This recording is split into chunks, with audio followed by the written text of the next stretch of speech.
அனைவருக்கும் வணக்கம். முந்தானத்து ஒரு சிறப்பான சம்பவம் நடந்திருக்குது.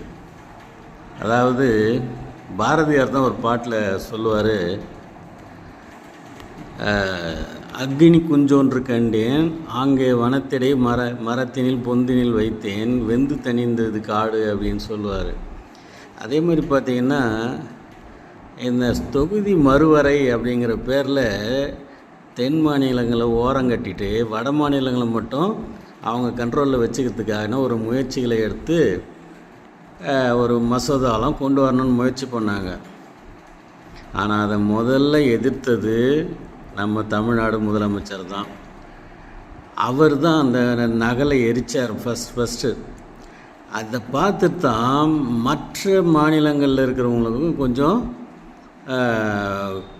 உதிச்சது. அவங்க என்னடா அது அவர் இது மாதிரி பண்ணுறாருன்னா அப்போ அதில் என்ன இருக்கும், நமக்கு சாதகமாக பாதகமானு பார்த்தா எல்லாரும் நமக்கு பாதகம் தான் அப்படின்னு தெரிஞ்சுட்டு தான் என்ன பண்ணியிருக்காங்க, எல்லா எதிர்கட்சியுமே ஒட்டுமொத்தமாக ஓட்டு போட்டு அந்த மசோதாக்களை தோல்வியடை செஞ்சுருக்கிறாங்க.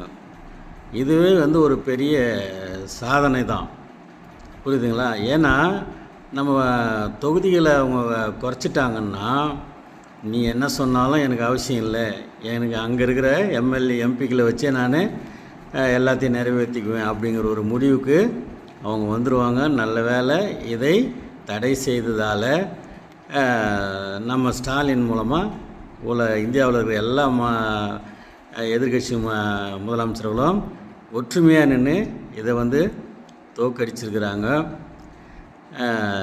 இதுதான் நமக்கு ஒரு பெரிய விஷயம். ஆனால் இது நிறைய பேருக்கு புரியாது.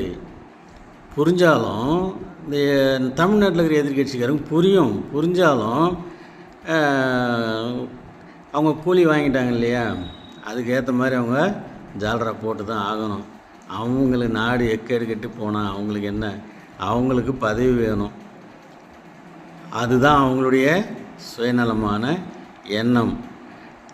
கொள்கை கூட்டணி வேறு, கட்சி கூட்டணி வேறுன்னு சொல்கிறாங்கல்ல. அப்போது இது தமிழ்நாட்டுக்கு ஒரு பாதகம் நடக்க போகுதுன்னு தெரிஞ்சால் ஒட்டுமொத்தமாக எல்லாருமே குரல் எழுப்பியிருக்கணும்.